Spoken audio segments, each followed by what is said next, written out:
So once again, good afternoon. The topic for today is unconscious forces that thwart our success. In this presentation, I hope to give us a distinguished house tour of a few of the frameworks that shed light on the ways in which we are sometimes capable of sabotaging our own potential and limiting the ways in which we can be successful. So let's begin with a familiar metaphor of the boat. You know, many of us have gotten to some place in our career, a place of relative success, and we used a boat that was helpful to us in navigating the challenges that we faced. It was meant to get us as far as we have come. Often when we have been successful, we tend to cling to the strategies that have made us successful. And it's naturally so with us. So if there's a boat that brought us this far, our instinct is to then hold on to that boat because it will then help us in the years ahead. But often when we graduate through a progression of steps, the challenges that we are facing at any point in your career can be very different. For example, I have built a boat that made me, kind of knowledgeable. I read all the right books and all of that, and I became a professor. But at this point, if I cling to that boat, I may not be able to take on some of the challenges that I want to face in the area of consciousness-based transformation. So at any point, there's a need to reinvent the boat. And the very things that made us successful at some point can become barriers to success. Take, for example, something that I call the know thyself paradox. The know thyself paradox is we are told you should know your strengths and weaknesses. You take the MBTI, the Strengths Finder, and through all of these exercises, we come to a conception of who we are and what our strengths and weaknesses are. What happens though is that once we have a fixed notion of who we are, perhaps through all these self-awareness techniques, that awareness becomes a new box inside which we start living our life. So for example, I may see myself as, but strong in quantitative analysis or weak in that, strong in intuition or weak in that, either emotionally intelligent or lacking in it. And one of the challenges is that my self-knowledge constructed out, perhaps out of rigorous introspection and psychometric testing, has become the new box of constraints inside which I might start living. Another paradox is the ego paradox, which is basically that the more we succeed, the bigger our ego becomes quite unwittingly. And the bigger our ego becomes, the more likely it is that we will fail. And there has to be a distinction we want to make right at the outset of this presentation, a distinction between ambition and flowering. Flower as in a rose or a lotus. Ambition is based on striving and is often seen as being ego-driven in certain literature contexts, whereas flowering is a natural process where you start growing in your capabilities, that you are moving towards a process of self-actualization. You are becoming who you're fully capable of becoming. Many mystics argue that ambition actually gets in the way of real success. And that's again a paradox. Why do we say that? Because ambition is often based upon impressing others, feeling more powerful and successful. It's in a competitive mindset. If our creative energies go into proving that we are superior, the chances are that much of that energy which is going into proving you're superior is not being deployed in the service of intrinsic creativity. So based on this, there is the concern that ambition could bring you worldly success, but it might not enable you to tap into the deepest reservoirs of your creative energy, which require you to actually detach yourself from dependence on external affirmation. And too often we are at the mercy of external affirmation that actually limits our potential. I want to take 5 minutes to give a quick overview of a few Western social science frameworks that have a bearing on this topic, and then move towards more metaphysical, intangible, mystical ideas that I have plucked from multiple wisdom traditions and try to do it all within a space of 30 minutes. So there is the idea that each of us has an assigned life script. that comes with our job title, that might come with our marital status and all of these. And too often we become very dependent on playing out our assigned life script. We might do so very faithfully, but our ability to discover the true depth of our potential means we have to be willing to wander outside of the confines of that assigned life script. And I want to share with you the recurring finding in some research that people who achieve greatness in any profession, not just mere effectiveness, but greatness, often do so when they wander out of their areas of specialization, when they wander into areas where they have received neither formal training nor experience. Something seems to explode, because then they're going into uncharted waters and they're not able to practice the well-honed strategies and formulaic steps they might have learned through formal indoctrination. So straying out of our comfort zone. Maslow's hierarchy of motives, now, we all are so familiar with, and we've heard it ad nauseum and ad infinitum. But from there, Maslow would caution us that if you're too focused on any of the earlier rungs of the hierarchical ladder, if you're too focused on just your physiological motive, or you're too focused on maintaining security and protection, or you're too focused on social affiliation, on having a sense of belonging, or you're too focused on being respected, in terms of esteem, you are more likely to stagnate, to plateau off in your career. Self-actualization requires you almost to shed some of these concerns that might have dominated earlier phases of your journey. For example, if I'm too concerned about being respected, about my self-image, I'm less likely to color outside the box and to play outside the box.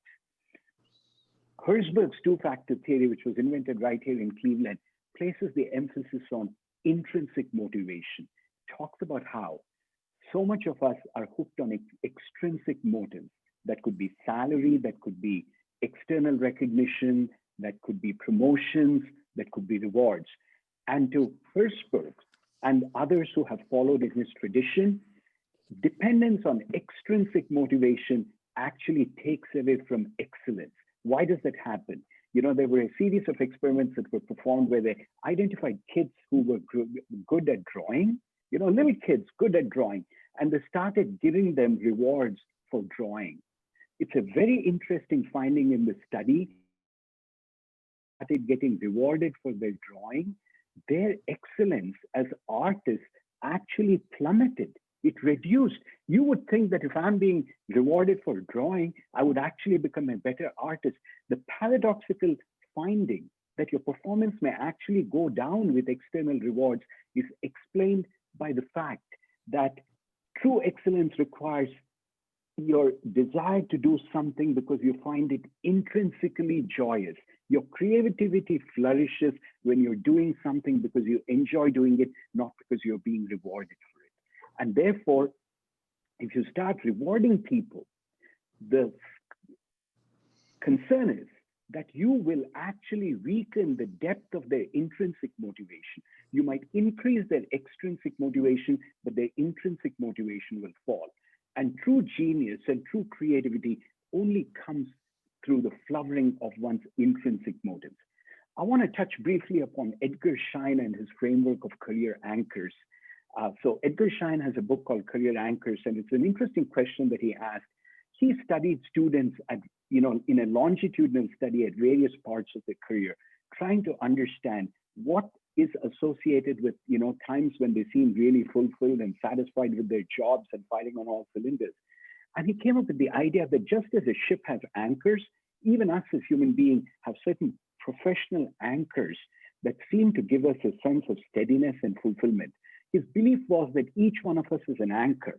It's a constellation of aspirations, values, and motives. And if we stay true to our anchor, we are likely to be more fulfilled in the long term. I want to just describe these anchors very briefly. Here, the idea would be that our success would be thwarted if we have ignored our career anchors. So which one of this is your career anchor? The first career anchor that he talks about is called technical functional competence. This applies to people who get their joy from achieving mastery over a particular body of knowledge. So if you get excitement and what brings out the best in you is being seen as an expert on a specialty area, then your career anchor is technical functional competence. Others of us are wired very differently. Our career anchor is general management competence. We are at heart general managers. And what brings out the best in us is creating a team, molding a team, and relating to others in a way that we bring out the best in them. You're a general manager at heart, then you're likely to see specialization as a trap. It will be very boring. Another career anchor that Shine talks about, and as I'm describing these to you, so that it's not just a meaningless exercise, I would welcome each one of you to just mentally think through which of these do you think would apply to you most clearly. The next career anchor he talks about is security and stability. Some of us do our best when we are operating within our zone of comfort. We don't like challenging assignments outside the zone of comfort. We like to be asked to do work which is within our zone of comfort. We also like a tremendous amount of stability in a job, not a lot of instability and insecurity and uncertainty of tenure and all of that. So if that's the one thing you don't want to give up in your profession, that would be your career anchor. And I must rephrase this. Think through as I'm presenting these, is this the one thing that you would not want to give up in your career? The next anchor he talks about is the precise opposite. It's pure challenge. You're the kind of person who gets bored easily. You seek variety. In fact, you're more attracted to assignments that have a high chance of failure and success, 50% chance of failure, 50% chance of success, because stability and security is incredibly stifling, to you. You don't feel energized. Another career anchor that he talks about is called autonomy. Some of us want to be left alone, and it's only in the absence of supervision that we perform our best. So could that career anchor that you are, that's most important to you be autonomy? And you don't like to work in hierarchically structured organizations where a dozen people want to check with you if you put the cover page on the TPS reports, so to speak. Service and dedication to a cause.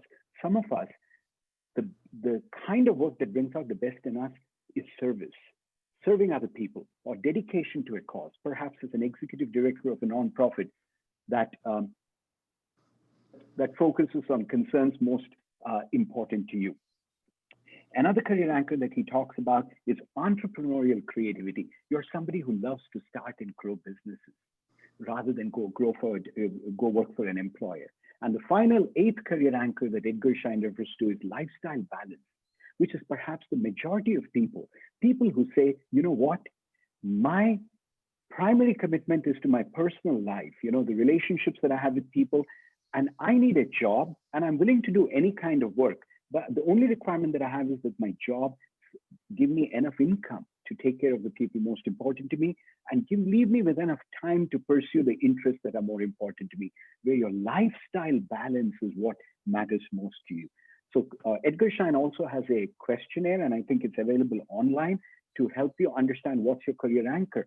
And I find it to be a very interesting and helpful framework for beginning to start asking ourselves questions, because if it's likely that we are in a line of work which speaks to the core of our career anchor, it's likely that we are going to be more successful and fulfilled as well. Another framework, before I move more into the metaphysical aspects of this presentation, comes from Eric Berne. Some of you might remember the Canadian psychiatrist and psychoanalyst Eric Berne, who wrote a book called Games People Play. Now, I want you to know that it was written at a time where the examples, the language, everything is very sexist. There's things that would make you squirm in your seat, given how far we have come in our social awareness. So please, if you're somebody who's easily offended, don't read that book. But if you aren't and you're capable of taking the nectar from the book without necessarily being distracted, get that book, Games People Play. It's a very interesting framework where he has looked at certain unconscious patterns that we fall into, even without realizing what we are doing. Many of these unconscious patterns, he says, have their roots in our childhood. And that is called a game. It's almost like in chess, you have openings, right? Like the Queen's Gambit, the King's Gambit, the Sicilian defense. You make a move, the other person makes another move, you make a counter move, then there's another move. 4 or 5 steps which become recurring patterns that keep us from living the life that we want. And he calls them games, and he has classified them into marital games, the kinds of games that we play in our marriage to protect ourselves from real intimacy, professional games, and the kind of games that we play at work. Many of us might have a fear of failure. Others of us may have a fear of success. Because we often talk about fear of failure, but there's others have also talked about a fear of success, because if you become very successful, you are now faced with a level of freedom and perhaps a landscape of possibilities and opportunities that just appears so daunting and formidable. Games are little patterns, little tricks by which we deceive ourselves. Let me give you a few of the games that he has identified. One is called If It Weren't For Him or If It Weren't For Her. It is where you blame somebody else and you believe that if it weren't for them, you would be much farther ahead and way more successful. So you've convinced yourself. So you might be blaming it on a family member, you might be blaming it on a colleague or on a boss. If it weren't for him, I would be the vice president of the company. If it weren't for her, I would probably be running this company. So it's a structure. And it's unconscious because the payoffs that we get from these fixed patterns are not visible to us. And hence, they're called games. Another one would be wooden leg is what he calls it, referring to an excuse that we construct, rooted either in some kind of past history of ours on which we keep blaming our lack of success. Another one's called Now I Got You, which is basically a game where we go around trying to trap other people, and sabotage them and seem to get our satisfaction and fulfillment from perverse motive like that. Now, I know none of you on this call play those perverse games, but I'm sure if you were to read that book, you would identify many examples of people who you think might be operating at that level. It's always easier for us to see the games that other people play and very hard for us to see the forms of self-deception that we ourselves might be engaging in.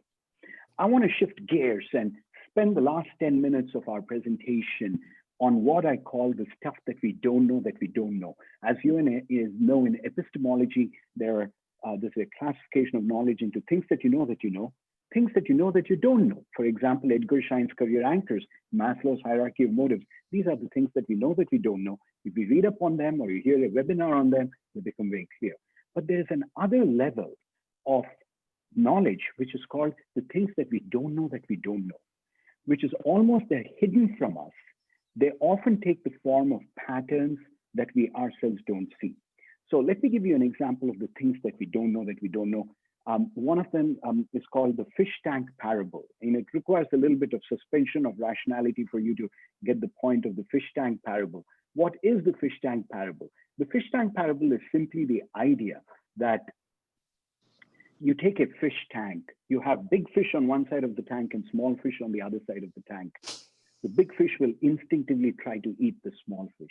But if you were to introduce a sheet of glass between the big fish and the small fish, the big fish might try relentlessly to get to the other side to eat the small fish. But over time, because of the glass barrier, they will give up and they'll start swimming only on this half of the tank, and they will leave this half alone. And they might even starve to death even after the glass barrier is removed. It's just a silly parable, but it reminds us of the fact that through our experiences, we construct imaginary boxes of assumptions. And inside of those assumptions, we live our life. We live and die inside of imaginary boxes that might constrain our potential. And these assumptions are created often out of past experiences. The other parable is the fleas in a jar. You've heard this before. You take a number of fleas, put them in a jar and put a lid on it. They learn to jump as high as the jar. If you remove the lid, they probably will not jump out because they've trained themselves to think that's where the ceiling is. The parallel to and the analogy to human consciousness is that it's not just the fleas or the fish. It's all of us as human beings. Things happen to us in childhood and we make up a identity, a sense that we know who we are. And this sense of identity You might think of yourself as an extrovert, as an introvert, as a sensor, as a thinker, as a feeler, as somebody good in this, bad in this. We construct an identity. And this identity becomes a box that prevents us from exploring outside. Osho, the Indian mystic, talks about the moat. What is the metaphor of the moat, the parable of the moat? It's the idea, the metaphor of the moat is the idea that our greatest capabilities are actually buried in a vault inside a fortress. And the fortress is surrounded by a column of water called the moat. What is this column of water? We keep running round and round this fortress. And, because there's a column of water, we never jump into the water and make it inside the fortress. We keep dancing around it, running around it years on end, circling it. But we never get to the deepest essence of our human potential, for which you'll have to cross the moat. And it doesn't occur to us that we have to get past that moat. What is the moat in the metaphor? The moat in this metaphor is this fixed notion of thinking we know who we are. The fixed notion of thinking, I am this. And therefore, while many psychologists and behavioral scientists might say the key to being successful is to know thyself, the mystic would say it's precisely the opposite. It is to remind yourself, perhaps 15 times in a day, I don't know who I am. I don't know who I am. Because that sense of not knowing who you are is what opens up the gateway to the ocean of your potential. Our potential is humongous. It's as vast as the sky or as deep as the ocean. But we have made up a story about who we are that is truly confining and limiting us.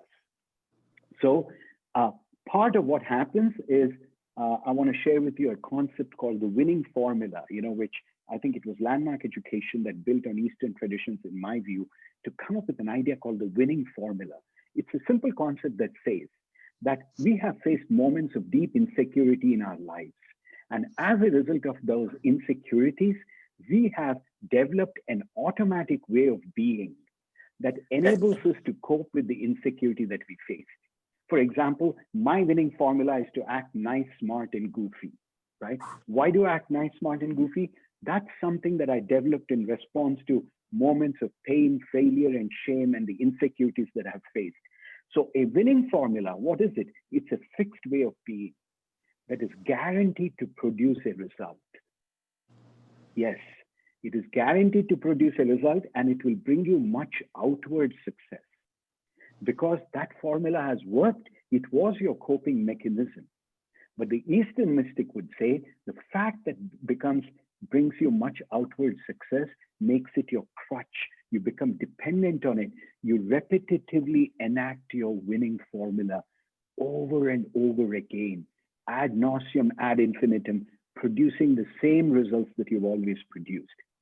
Which brings us to another concept of blue ocean and red ocean. And some of you might be familiar with the corporate strategy bestseller, Blue Ocean Strategy. In a nutshell, it was written by two professors at INSEAD who talked about a kind of success that comes from when a company decides not to compete for market share.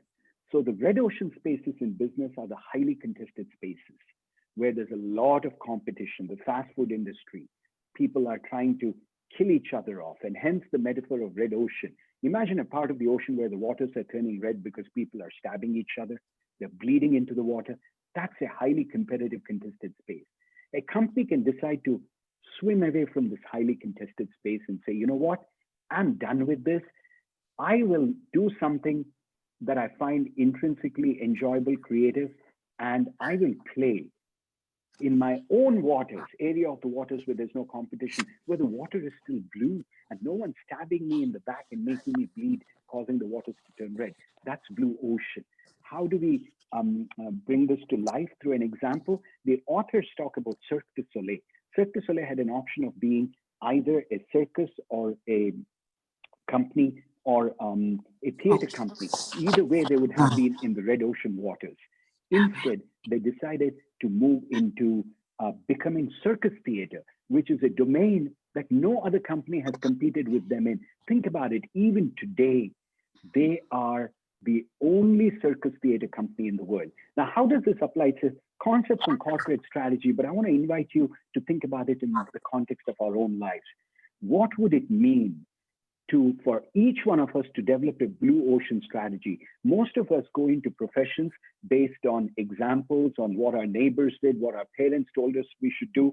And most of the professions are red ocean professions, highly competitive. You become an accountant, you become a nurse, you're competing with hundreds of others. You have an established set of competencies that you have to master. Now, what would it mean to pursue a blue ocean space? It would mean, firstly, to know that you don't know who you are, to recognize that deep within you, quite mysteriously, there may be capabilities that you've never tested, to embrace yourself, not as a known entity, but as a mystery. You are as deep as the ocean, as vast as the sky. To know you don't know who you are opens up the gateway to discovering hidden talents. Second, the other big unknown which we have to celebrate is the fact that the world may not know what it needs. Think about it. Many of the professions that we take for granted today did not exist 25 years ago. Who is to know what new professions will come into existence 25 years from now? Nobody. And therefore, it is to start looking at what are the needs of the world that are not yet met, because the world doesn't even know that it has those needs. So when you recognize that the world has unmet needs, and you recognize that you don't know who you are, the marriage of these two mysterious entities, you with all your skills and gifts and that you have not discovered, and the world, when those two dots connect, you could bring forth into existence something that is truly original, that is of your own, that is fulfilling, that uses your creative energies, that comes from not the fixed image of knowing who you are, but from the unknown part of you, which is capable of originality and creativity. And then look at that. Now, why am I sharing this with you? Obviously, the blue ocean thinking for our own careers, for our own lives, is not a matter of intellectual decision. I can't say, you know what, I'm going to sit down and come up with a blue ocean strategy now. It is just being open to that enables us. If you think of areas in which you find tremendous satisfaction and enjoyment and start connecting the dots, and think of areas of life where there are unmet needs of the universe that could be pointers to that. I also want to alert us to one of the most important things to transcend. And there are many YouTube talks that have been delivered. Just yesterday, I was watching a YouTube talk by Ashraf, I forget the name. It's a commencement address at California Polytechnic.